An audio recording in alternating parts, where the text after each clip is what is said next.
Hey there everybody, Joe here. Good to see you again. We are about to start our first water painting for this series. And I've already got my materials set up. You can learn all about that in the first video, so go back and watch that if you haven't already. So now before we get started painting, I love to go out in nature and get excited and inspired about what I see. Just observing God's handiwork just makes me super excited. Let's go out and look at some glassy still water and see what kind of patterns that we see that we can take back to the studio and use in our painting.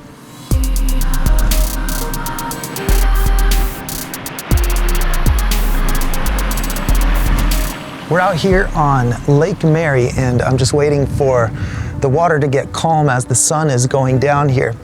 And so as I'm looking out at all of these shorelines in the distance, look at how extremely close these are in height. If I was putting this in a painting, as we go closer and closer to the horizon, the same amount of vertical height is representing greater and greater distance. So, you know, between my fingers, we have a mile of distance. But then if I lower my hand, let's say this is a painting, I lower it to the lower part of the painting, oh, now it's just a few inches. So I have to reserve most of my painting for just, let's say my closest 20, 30 feet are gonna take up most of that lower part of my water. So I wanna make sure, if I want good depth, to keep all those shorelines very close in height if they're out there.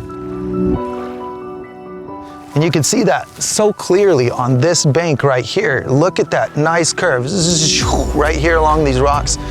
I kind of imagine it like compressing a spring, you know, like just if you just compressed the top of all these zigzags, the top just gets compressed while the bottom stays open and we have all the vertical change. That's how we get really nice perspective on a shoreline. There's a pattern here that helps me to control how high I want my painting viewpoint to feel. How high is the viewpoint in my painting? Are we standing on a cliff? Are we down by the water? So look at this. We have to imagine the horizon so we don't have a true horizon, but the edge of the lake is pretty close to horizon. So where that intersects these rocks, that is the same height as my eyes. So wherever I make the cliffs intersect, so if I make a lot of rocks coming down below, if I go way down below, I'm making the viewpoint as though we are up on a cliff like that.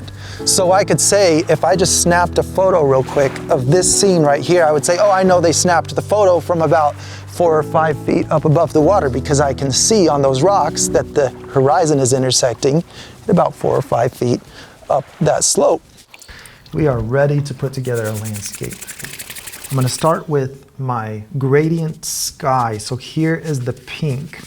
So now I'm going to go up here and put my top color. I don't even need to rinse out my brush. I'm just going to get the excess off of it. I'm going to speed up and I'm going to dunk the brush in water, like that. Just one dunk and then back and forth. And now I'll come up here, start painting the peak of a mountain. So watch this. Let's say, I feel like I could put some rocks kind of jumping up out of that shadow. I can drag these edges. Maybe there's cliffs on this mountain. You know, I can experiment with a lot of different shapes and directions with the brush in this position. Now I'm just going to dip the end of my brush in this yellow just a little because I want it on the end of the brush. And now I'll just pick a few spots at the top of this hill. I don't care if it lines up with the trees I already painted. I'll make new ones. Just pure bright yellow. And it's just a little bit. Maybe there's a touch of light striking the tops of these trees, and we can still see just a tiny bit of green. This is where I pull out my very cheap artist brush. I mean, I think this was somewhere around $5. And I'm going to need my pink that I used in the sky, because snow is going to reflect the exact color of the sky. This, you know, it's going to be the brightest, purest reflection, because snow is just bright white, you know. I feel ready. Let's paint some water now.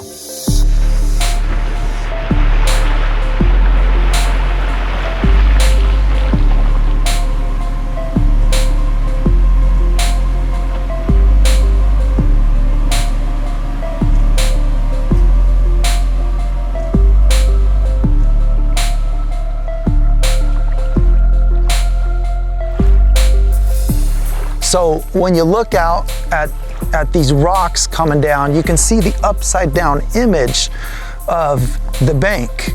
But then when we look at things closer to our viewpoint, we don't see that upside down image anymore, because we have to think of the reflection as being on the opposite side of the water. The reflection of a rock that's right next to me, like the one I'm standing on, I don't see the reflection of this rock because it's under the rock. It's on the other side of the water. So think of a reflection as a three-dimensional object, and the water is where it splits and does the exact same thing upside down. So on these rocks, you can just see a little strip of reflection, and that's that three-dimensional shape of the rock on the other side of the water. Just imagine the water slicing through that rock. And then we have the rock exactly mirror imaged three-dimensionally upside down. It's getting covered up by the real rock. But then when we come out here, the further I get, the more and more we're gonna see the exact upside down image. The reflections are getting bigger. So in our painting, we have to remember that our very close reflections are hiding on the other side of that rock. But further away, we're gonna see more and more of that exact upside down image. On a distant shore, you'll just see the whole image just flipped right upside down, but only on the distant ones.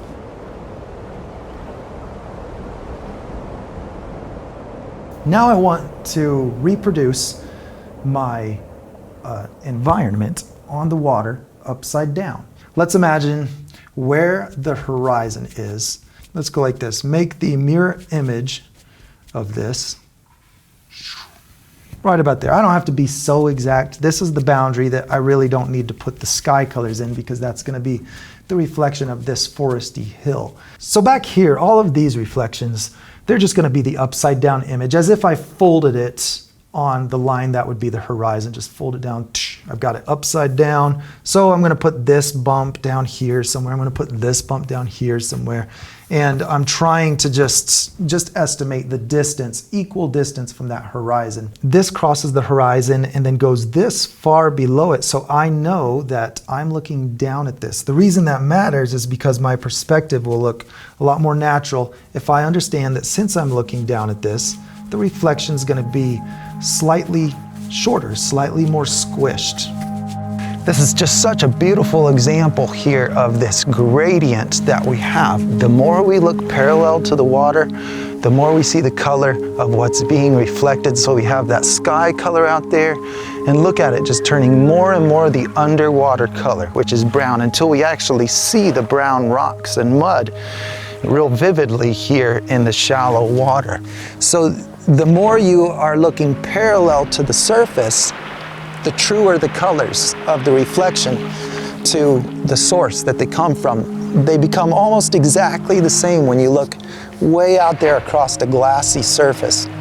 But then when you look straight down, you see underwater. So it's all about the angles. We want to make sure that we're conscious of the angle when we paint. Are we seeing more underwater color, or are we seeing more of the source reflection color?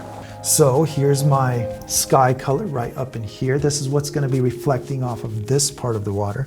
So up in here, I'll see more reflection than I will down here, because this is more parallel to my vision. And now I'm ready for my shallow water that's showing the light bouncing off of the floor beneath, the dirt, whatever's under there. Maybe it's sand.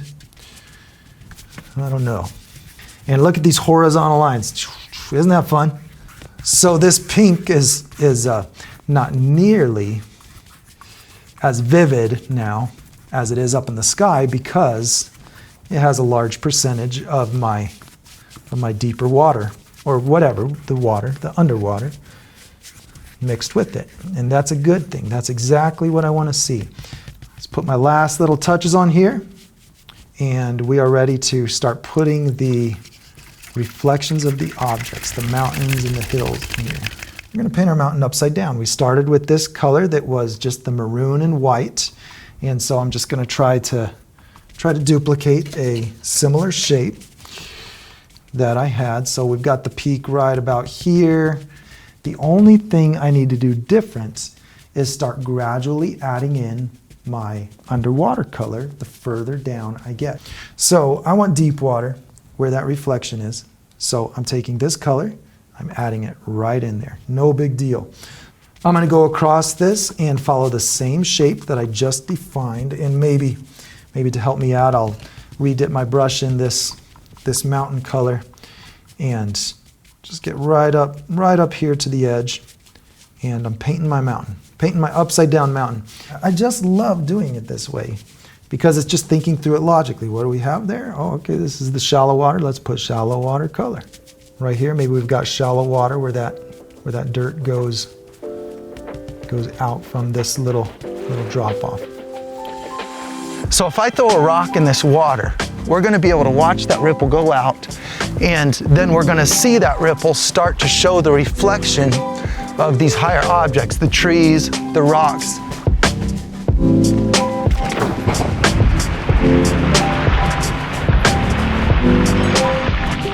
Okay, those ripples are going to go out. Pretty soon we're going to see dark reflections on the back sides of those ripples. There it is on the trees. I see it on the right. There's trees.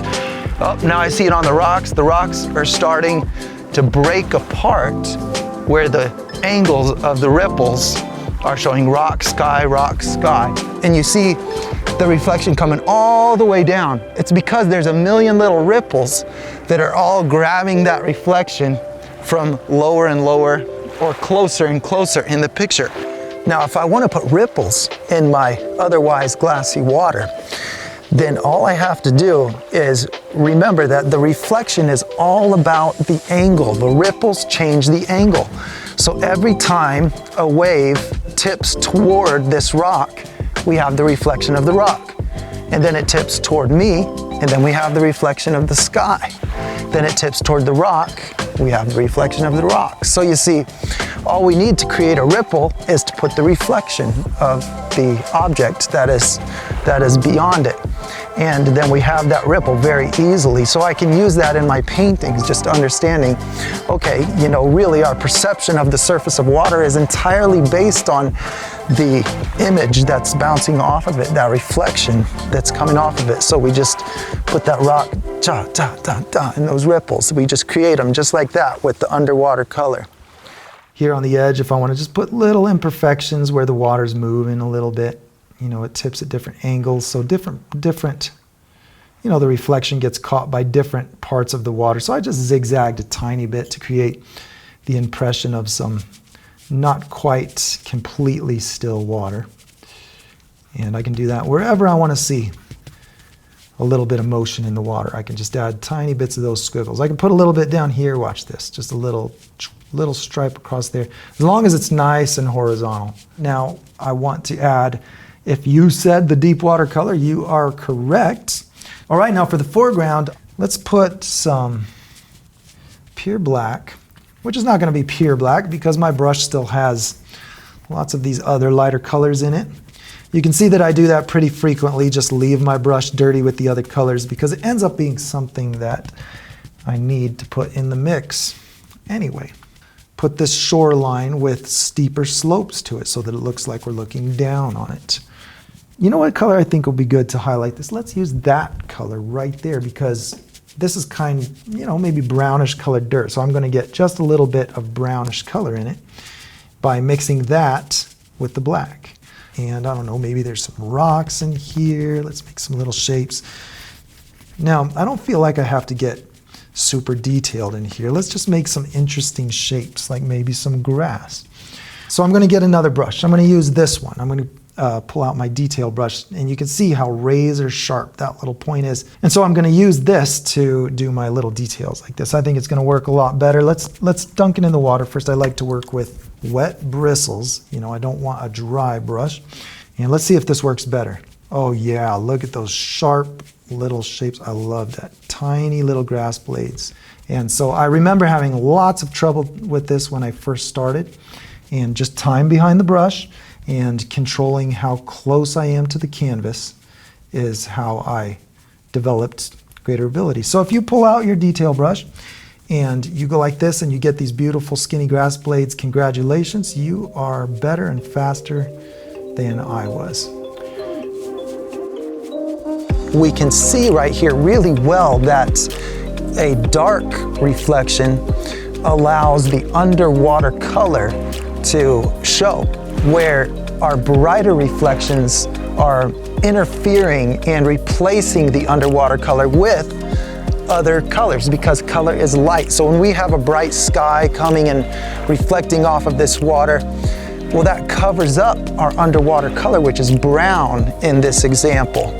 But when we have these dark rocks blocking that light, when we have something dark, then our shadows are not seen in the water as much as the underwater color itself. So we want to make sure that we use the underwater color for our darker reflections. So just a little bit of the deep water color. We've got this nice green color. I'm even going to put a little bit of these grass blades coming down. You know, we've got one here, maybe the reflection of that is right here. You know, who knows what kind of grass blades would be down here. Notice I'm squiggling my brush just a little, just for effect, if there's a tiny bit of movement in that water. Let's put this one like that. A couple little grass blades in there. Just a few squiggles is good. You know, if this water is going up, tipping onto the edge just a little bit, maybe it's catching some of the skylight up there. And if I have a bunch of pink light shining around the horizon, which I do, then when this water tips up, it might be like a mirror and catch some of that right here on the shoreline, just a little bit, just a little.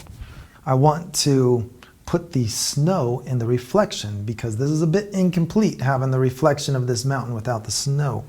All I want to do is the exact same pattern of mixing my underwater color with the color of the snow. So I've got the colors pre-mixed. I just go back to them. We've got a little strip. Let's start with this shape.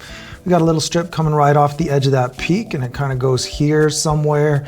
And I don't know, it kind of comes down like this, goes this way, zigzags a little bit. I don't know. We're going to add just a slight suggestion of some ripples on the water, just a little bit.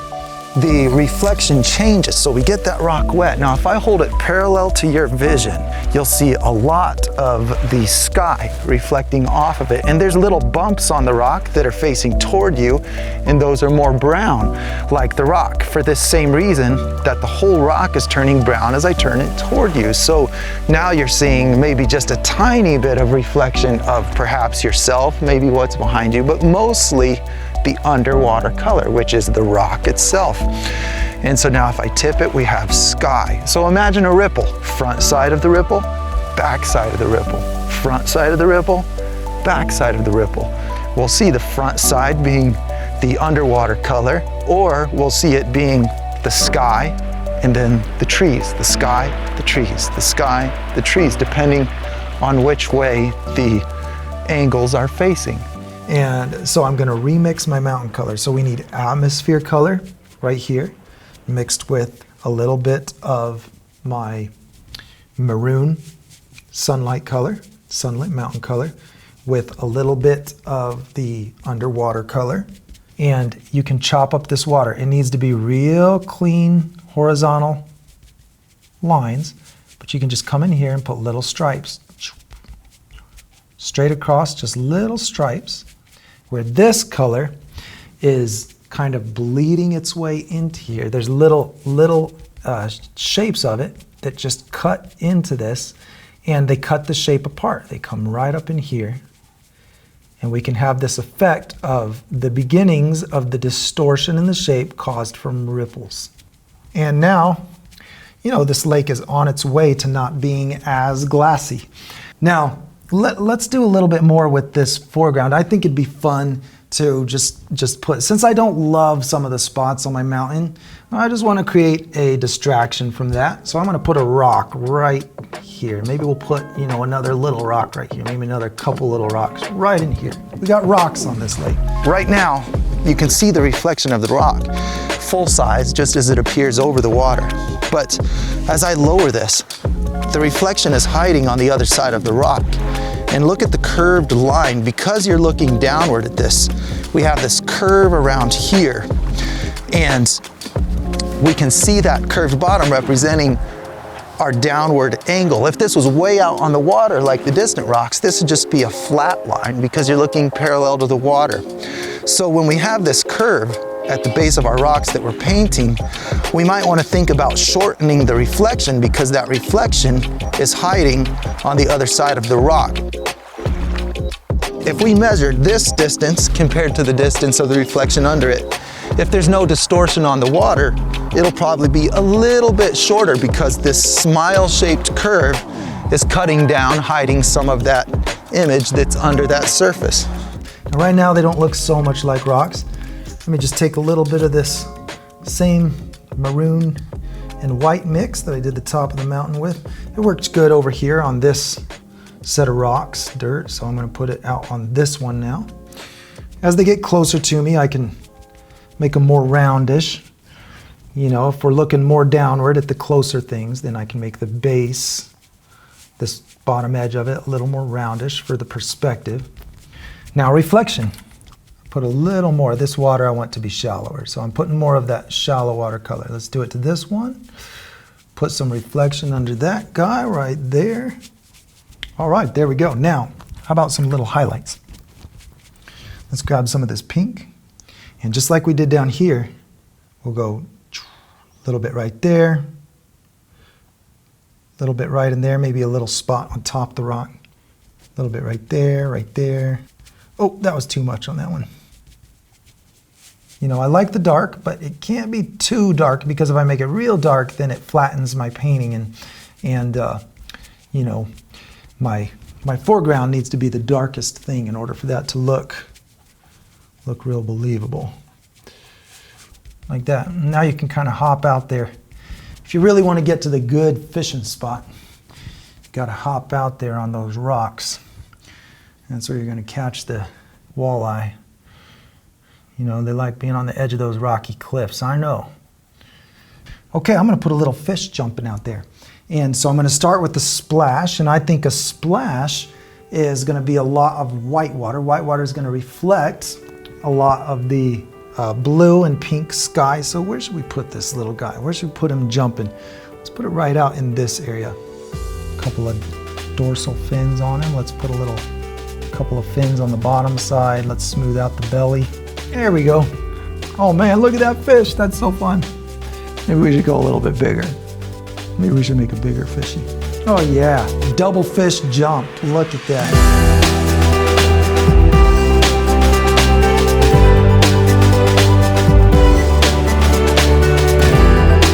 And wouldn't it be nice if I just had a few little pure white bright sparkles on this water? I'm just going to put some little dots here, maybe a couple wherever there's a little bend in the water facing the light. Just a few bright spots. This lake is a good fishing spot. I'm ready to go there. All right, well, it's been fun. We're all finished up with the Glassy lake scene, and in this one we just touched on painting ripples. In the next one we'll dive in a lot more. The best way to learn is to really be excited about what you're doing, so celebrate the things that came out the best in your project, and don't be hard on yourself to try to reach any particular standard. Just have fun with it. All right, I hope you'll check out the rest of this series where we'll be looking at all of the other things that water does and how to use that creatively in your paintings, and I'll see you in the next one.